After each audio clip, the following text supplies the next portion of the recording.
Bayangkan kamu kehilangan satu orang yang paling kamu percayai, lalu satu lagi dan satu lagi. Sampai pada satu titik, kamu berdiri di depan pintu seseorang yang dulu adalah seluruh duniamu, dengan surat di tangan yang sudah kamu tulis berulang kali. Dan kamu melihatnya dari balik kaca. Dia tertawa dan bahagia, tapi dia tidak tahu kamu ada di sana. Dan kamu memasukkan surat itu kembali ke dalam sakumu lalu pergi. Bukan karena kamu tidak mencintainya, tapi justru karena kamu mencintainya. Inilah 9 tahun perjalanan Peter Parker di MCU, dan Brand New Day baru saja akan dimulai. Bagian pertama Civil War tahun 2016 ketika segalanya dimulai. Peter Parker berusia 14 tahun dan tinggal bersama Bibi May di Queens ketika seseorang mengetuk pintu apartemennya. Bukan orang biasa, tapi Tony. Tony sudah lama memantau rekaman seorang bocah berkostum buatan sendiri yang diam-diam menjaga Queens dari kejahatan selama berbulan-bulan. Dan dia datang dengan satu tujuan, merekrut Peter untuk sebuah konflik besar di Jerman yang melibatkan faksi Kapten Amerika. Peter tidak paham politik di balik semua itu. Dia tidak tahu apa yang sedang dia masuki, yang ia tahu hanya satu hal. Iron Man datang ke apartemennya dan meminta bantuan. Kalau kamu berusia 14 tahun dan Iron Man meminta bantuan, kamu pasti tidak akan menolak. Lalu Peter pergi ke Jerman, dia bertarung melawan superhero-superhero sungguhan, dan bertahan. Lalu dia pulang dengan perasaan yang luar biasa, karena Tony memberikan kostum baru dan Peter menunggu panggilan berikutnya, tapi panggilan itu tidak pernah datang. Bagian 2, Homecoming tahun 2017. Tahun kemudian Peter masih di Queen, masih mengecek ponselnya dan masih menunggu. Sementara itu dia mengerjakan hal-hal kecil, menghentikan pencuri sepeda, membantu orang tua yang tersesat, dan dia tahu dia mampu lebih dari itu. Tapi Tony terus memintanya untuk tidak melangkah terlalu jauh. Sampai ancaman sesungguhnya datang sendiri menemuinya.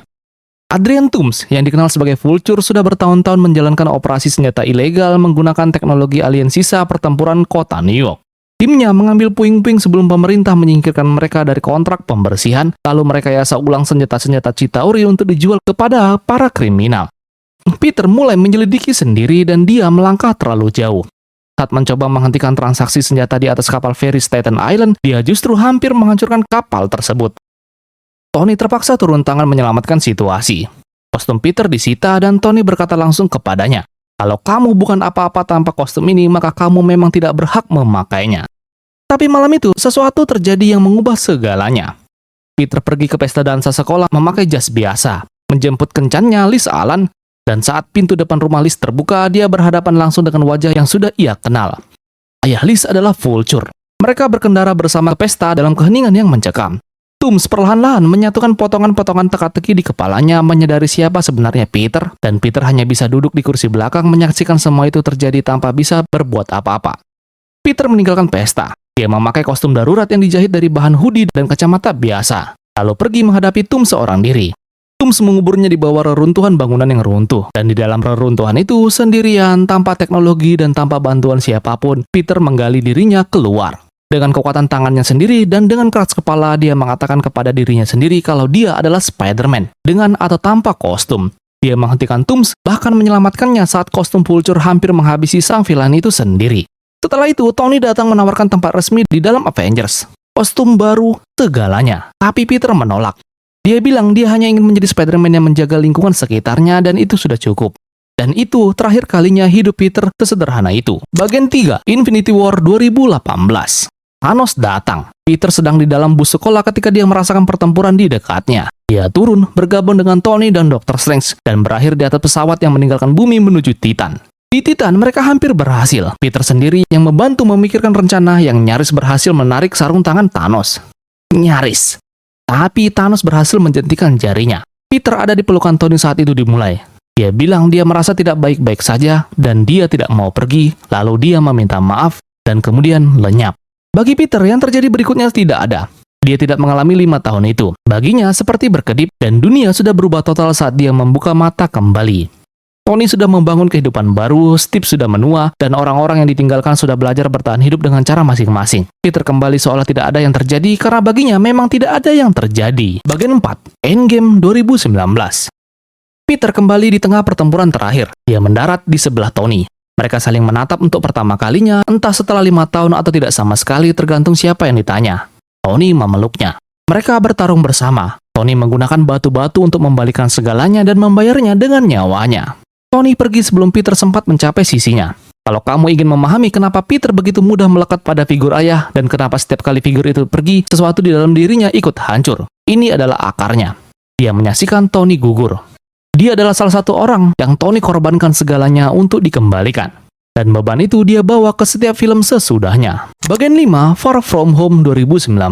Peter masih berduka. Dunia masih menyesuaikan diri dengan semua yang terjadi. Yang Peter inginkan hanya satu hal sederhana, pergi ke Eropa bersama teman-temannya dan akhirnya memberitahu MJ kalau dia menyukainya. Dia sudah merencanakan semuanya. Venesia, momen yang tepat, dan kalung yang sudah ia beli. Tapi Nick Fury merusaknya. Monster-monster elemental sedang menyerang kota-kota di Eropa.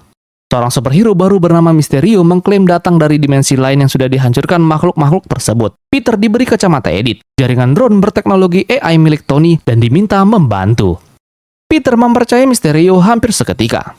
Karena Mysterio bersikap hangat, memperlakukan Peter sebagai sesama yang setara dan tanpa harus mengatakannya. Dia mengisi kekosongan berbentuk mentor yang ditinggalkan Tony. Peter menyerahkan kacamata edit kepadanya. Itu adalah kesalahan terbesar yang pernah ia buat. Mysterio adalah mantan karyawan Stark Industries. Dia yang menciptakan teknologi holographic Barf yang pernah Tony gunakan di Civil War. Dan Tony mempermalukannya di depan seluruh perusahaan dengan nama itu. Dia membangun tim dari mantan karyawan Tony yang kecewa, mengembangkan sistem ilusi berbasis drone, dan memalsukan seluruh identitasnya sebagai superhero dari dimensi lain. Semua monster itu adalah proyeksi, dan semua heroisme itu adalah sandiwara. Begitu Peter menyerahkan edit, Mysterio punya semua yang ia butuhkan. Peter akhirnya menyadarinya. Dia bertarung menembus seluruh ilusi Mysterio, mungkin urutan paling brutal secara fisiologis dalam semua film Spider-Man yang pernah dibuat, dan berhasil mengalahkannya. Mysterio gugur terkena tembakan drone miliknya sendiri di sebuah jembatan di London. Peter mengira semuanya sudah selesai, tapi belum. Tim Mysterio sudah memanipulasi rekaman drone dan mengirimkannya ke J. Jonah Jameson. Rekaman itu menampilkan Spider-Man sebagai penyerang lalu menampilkan wajah Peter Parker. Namanya ada di mana-mana. Seluruh dunia tahu. Bagian 6, No Way Home 2021. Hidup Peter runtuh. Dia, MJ, dan Ned ditolak masuk ke universitas impian mereka karena dianggap berkaitan dengan serangan seorang supervillain. Peter sedang diselidiki atas kematian Mysterio. Dia tidak bisa pergi kemanapun tanpa kamera. Dia pergi menemui Dr. Strange dan meminta satu hal, membuat dunia lupa kalau Peter Parker adalah Spider-Man. Strange mulai mengucapkan mantranya, tapi Peter terus menyela dengan pengecualian. Bagaimana dengan MJ, bagaimana dengan Ned, dan bagaimana dengan Bibi May? Dia menyela terlalu banyak yang menyebabkan mantra itu retak dan multiverse terbuka. 5 villain dari timeline Spider-Man lain masuk. Green Goblin, Dr. Octopus, Electro, Sandman, dan Lizard. Semuanya ditarik dari momen tepat sebelum kekalahan atau kematian mereka di universe masing-masing. Naluri Peter adalah menyembuhkan mereka sebelum mengembalikan mereka pulang. May setuju. Rencana penyembuhan berhasil pada Dr. Octopus. Norman bahkan ingin disembuhkan, tapi dia menghancurkan topengnya sendiri karena dia ingin bebas. Tapi kemudian Goblin melawan balik.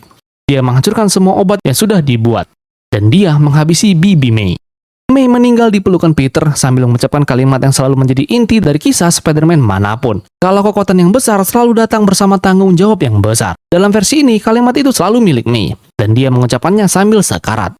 2 Spider-Man dari universe lain datang. Bersama-sama, ketiganya membangun kembali obat-obatan yang hancur.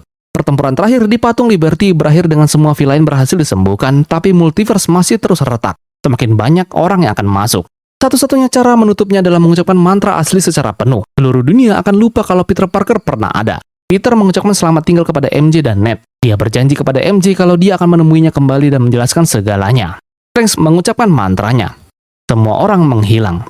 Beberapa bulan kemudian, Peter masuk ke kedai kopi tempat MJ bekerja. Dia membawa surat yang sudah ia tulis, penjelasan tentang segalanya, hubungan mereka, apa artinya MJ baginya, dan ditutup dengan kalimat kalau dia masih mencintainya, serta dia berharap jauh di dalam diri MJ ada sesuatu yang masih dia ingat. Dia sampai di depan pintu. Dia melihat MJ dari balik kaca. MJ sedang tertawa bersama Ned. Ada perban di kepalanya, bekas luka dari pertempuran di Patung Liberty yang tidak bisa ia ingat dan tidak bisa ia jelaskan. Tapi MJ terlihat bahagia.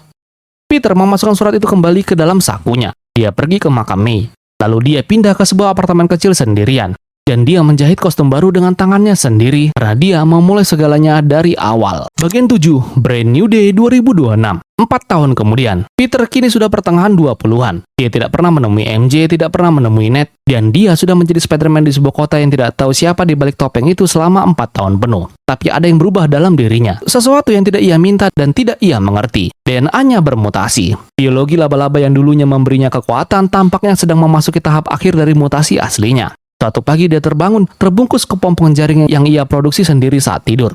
Web shooter mekanisnya perlahan diganti oleh sesuatu yang biologis, sesuatu yang tumbuh dari dalam dirinya dan tidak bisa ia kendalikan. Dia meminta bantuan satu-satunya orang yang mungkin bisa memahami apa yang sedang terjadi pada tubuhnya. Seseorang yang hidupnya sendiri pernah diubah total oleh mutasi di tingkat seluler. Dan di kota yang sama, dia bekerja berdampingan dengan seseorang yang tidak terduga. Seorang pria dengan cara kekerasan yang sangat berbeda dari caranya. Tapi entah bagaimana, Peter menjadi satu-satunya hal yang membuat pria itu tetap mengarah ke tujuan yang benar. MJ ada di Brand New Day, Ned juga ada. Keduanya tidak mengenalnya, tapi ketika Peter memberitahu MJ kalau dia sedang dalam bahaya, MJ memilih untuk mempercayainya. Itulah yang tersisa dari segalanya. 9 tahun perjalanan Tom Holland sebagai Spider-Man adalah satu cerita panjang tentang kehilangan yang bertahap dan tidak pernah berhenti. Dia kehilangan mentornya, rumahnya, hubungannya, sahabatnya, identitasnya, dan dia kehilangan rasa memiliki sebagai bagian dari sesuatu yang lebih besar. Dan setiap kehilangan itu tidak datang dari musuh. Sebagian besar datang dari keputusan yang Peter buat sendiri. Karena baginya, orang-orang yang ia cintai selalu lebih penting dari apapun yang ia miliki. Yang paling menarik adalah momen di depan kedai kopi itu. Peter datang dengan surat di tangannya. Dia sudah siap. Tapi satu hal mengubah segalanya. MJ terlihat bahagia. Dan Peter tidak bisa membawa dirinya untuk mengganggu kebahagiaan itu bahkan demi kebahagiaannya sendiri.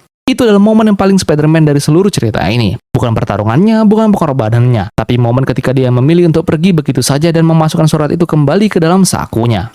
Spider-Man Brand New Day bukan tentang bagaimana Peter mendapatkan kekuatan atau belajar menjadi superhero. Cerita itu sudah selesai 3 film yang lalu. Brand New Day adalah tentang apa yang tersisa dari seseorang ketika segalanya yang membuat hidupnya berarti sudah pergi. Dan dia tetap bangun pagi setiap pagi, tetap memakai kostumnya dan tetap muncul. Dia selalu muncul, itu yang selalu menjadi inti dari menjadi seorang Spider-Man. Kamu sendiri bagaimana? Apakah menurut kamu Peter membuat keputusan yang benar dengan tidak menemui MJ? Tulis di komentar. Jangan lupa like kalau kamu suka konten ini. Sampai jumpa di video berikutnya.